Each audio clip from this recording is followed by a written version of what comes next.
What's up, everybody? It's your boy Phil Shocker, the 96 Hedgehog here with our Week 2 APA Indigo match against Jesse and his SL Gores, but I think I said it pretty fancy enough. But we're here for Week 2 of APA Indigo. Very much nervous for this matchup, as it's got a 50-50 matchup where it could kind of go either way if I'm not careful. But first off, if you haven't already, like, comment, share, subscribe, join the Phil Shocker crew today, because you be filling with the king of the crew.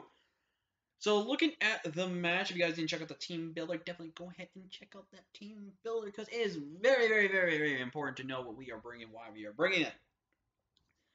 And looking at this matchup, he did bring the Incineroar, the Needle King, the Gardevoir, and the Thorn, like I predicted.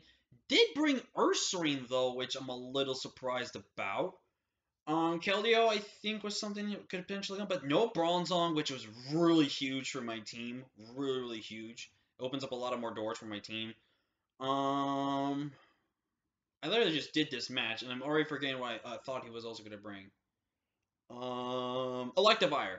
No Electivire, which actually kind of surprised me. It kind of made sense not to bring it, but I still think it was relatively strong versus me. Like, again, once he gets past Steelix, Electivire pretty much just loses. Wins against my team if it's played correctly. So, nonetheless, he did bring Ursaring, which, again, I think was the only mon I was fully expecting not to come, though. Keldeo made a lot of sense versus me still, if he got the plays right and the matchups right and everything like that.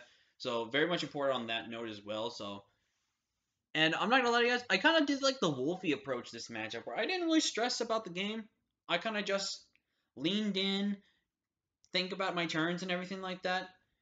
And, who knows? Maybe it's a good strategy. Who knows? But we'll find out. Let's go ahead and get into the battle, guys. And I'm going to make sure the music's off here, even though I can click it off here, but it's okay. But I'm going to lead off my voltage. As he leads over his Torn, I got a free sub right here. The bluff, I have Thunderbolt right here. And I'm going to go for a Hurricane. I do connect, as he is going to go for the Ice Beam. And right off the bat, very fantastic information. No choice Scarf. That makes Nidoking less of a problem for my team. No, not as much of a problem, but it's less of a problem for the fact that Chandelure is now safe to freely click Specs hits, which is really, really good. And it's also really good for the fact that my Magneto can really take some hits. Not the best hit, but can take some good hits from this Needle King, which is also relatively great. And my Urshifu is faster than this thing and can knock it down and revenge it. So, right here, I got two plays here. I can freely click off a Hurricane right here. I can freely live an Ice Beam at this range, as I am semi-special defensive on my Zapdos. I'm going for the Hurricane again. I'm going to connect again, knock out the Nidoking. Voltage proven to be a legend right here. In comes the Gardevoir here. I'm going to go right into my Slowking, which is my hard roll check to this thing. As you can see, it's going to do nothing. Magneto just taking hits. And I go for a free Sludge Wave. There was no downside, and we do a big chunk to him, which proves that he wasn't specially defensive, which is really great here.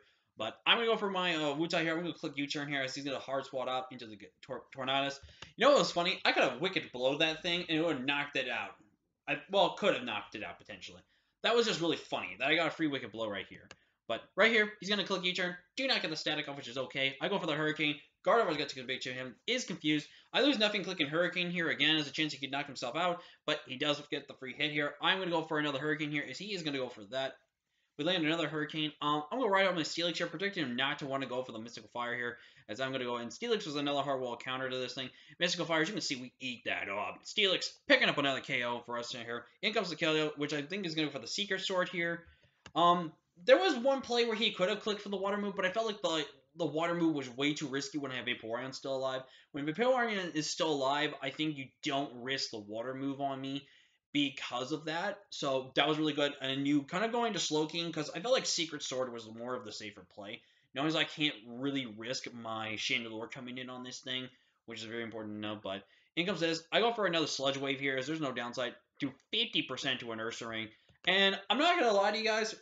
At this one point in the match, I was stressed because Facade, but then I was forgetting he's Quick Feet. He's not Guts. I don't know why, but he goes for the sod there, as he is going to go a big chunk to me here. And he is actually going to click Crunch, predicting me to bring my Chandelure. Now, the reason why I didn't go hard Chandelure on the potential that he could just freely click another Facade on me is because, for one, I felt like I really wanted to scout if it had something for my Chandelure in that type of case, whether it was Earthquake or Crunch and stuff like that, for those specific reasons.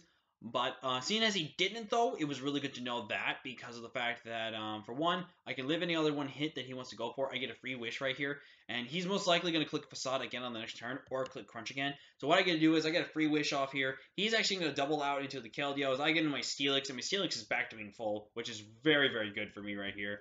As I'm going to hard out into my Vaporeon, I'm just going to go and click Skull right here, and I get a crit. Now, the crit, in my opinion, did not matter because I still had Zapdos, which was faster. I had Urshifu that was faster. I had Chandelure, with after this knockout, could have freely clicked could have clicked Fire Blast freely from most of the matchup. I had a Voltage that my Zapdos was faster. I had ways that Incineroar could not do much against me. So there was that, but it did suck that that crit did happen. But it is what it is, and I do feel bad about that crit, even though I really don't think the crit mattered at all. But Incineroar's going to go down here. In comes the Ursaring, which is going to click Facade. I'm just sacking off my Vaporeon. My Vaporeon does not do anything else for me in this matchup. I'm going to go into my Steelix, as he does reveal to have the close combat instead of Earthquake, which I think was a bit of a riskier play, in my opinion. I felt like, I mean, I can understand why you pack close combat, but I felt like you should have had Earthquake over Crunch, potentially. But I guess Crunch was also for my Slowking. But if you also really think of it, if you create an Earthquake, it hits Steelix, it hits Slowbro, it hits Chandelure. It does a lot for the. It does what it can do versus my team. But I don't understand why you would carry Close Combat. I mean, Close Combat again, I still think is a good solid play because Close Combat can hit still some really bulky normals, which I had for Mega Kangaskhan potentially as well, along with Steelix and Urshifu, which is another good way for hard countering that. So don't get me wrong, I understand it. I just still like Earthquake was a bit more smarter this matchup than what it was going. So in goes my Slowking. He goes for the Hydro Ball, and he misses, which is very unfortunate. But as you're going to see, that Hydro miss does not matter, as I'm going to freely Psychic here. I'm going to get another free Psychic off right here. Get some really big damage. In comes my Zapdos, which is going to take the hit. No static again. In comes the Keldeo. Keldeo's going to Hydro, and it's not going to knock me out. I go for the Heat Wave. Now, you may be asking yourself, why did I go for Heat Wave instead of my 5th Hurricane? Well, for one, I didn't think Hurricane was really the play right there. I can freely sack off Zapdos if I really need to get in my Slowking, which Slowking takes, and again, anyone hit, I revenge. And Heat Wave at that range did need a max roll to knock out, but I was okay taking the gamble of that risk. I could have also roosted right there as well, which is another play, but I went for the Heat Wave. I did get the bit of the max roll right there, which is very unfortunate for him. But unfortunately, if we get the burn, then he would have died to burn. But and I will admit that is a little insult to injury with rubbing in the fact that I killed him with a fire type move. I do understand that, and I'm not trying to be a jerk about it, but that is what it is. But in goes my Torn. He's going for the Heat Wave. Zapdos a legend, lands another Hurricane, gets a crit. That crit, again, I don't think ultimately mattered. I go right on my Chandelure. He's going to click Heat Wave. I am boosted. He's going to click Hurricane. It's not going to knock me out. Does not get Confusion. I can freely Shadow Ball. And that is going to be the end for the game, guys. And we did say GG. By the way, we did say GG. It's just that Porygon bot kind of just something that with the videos I played. But we're going to pick up a big 5-0 victory for this. And I think that is now going to potentially put as number 1 in the league as of right now. Really good about that. That was really good. I felt like this matchup was a little more in my favor once I did not see Bronzong and Electivire. I felt like if Electivire was here, Electivire would have been a little more stressful for my team to handle. I felt like, though, Electivire would have been forced into certain items or moves. Though, so I think that's why he didn't risen. I'm actually a little happy he didn't bring Regidrago. Regidrago actually could have been a big problem for me since I did not have a Scarfer this week. So definitely got to have that Regidrago. But then again, if you look at my team, Regidrago can't break through much that's Assault Vested.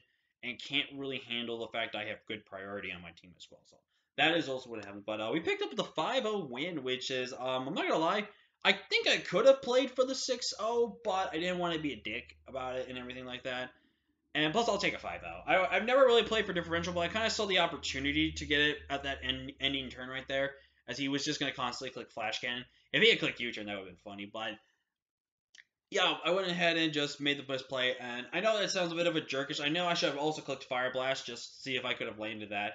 But I partially think the fact that I did the WOLFY strat helped me get some received hacks in RNG that I've been going through in RGBL with the flinches, the misses, and everything like that. I feel like all of that stuff came back here to repay me and make it dead even with me. So if that's the case, I will take it. If it's not the case, then I actually just got pretty decently lucky this game.